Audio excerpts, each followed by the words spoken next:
स्वतःच्या पोरासाठी किती कमावून ठेवा रे पोराच्या बापानो. एक दिवस तेच पोरा कमरात लात घालून तुम्हाला घराच्या बाहेर हाकलून दिल्याशिवाय राहणार नाही.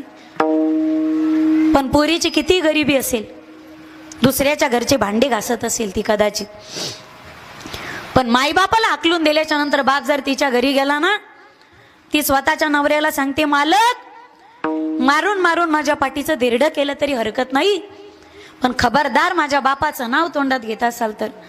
अरे बापाच्या तोंडावर काय, बापाच्या माघारी सुद्धा बापाची किंमत जी शाबूत ठेवते ना, ती फक्त पोरगी असते गड्या, ती फक्त पोरगी असते.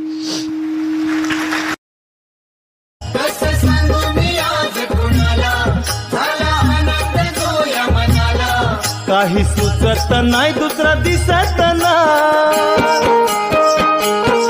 काही सुचत नाही दुसरा दिसत नाही, नजरे समोर साई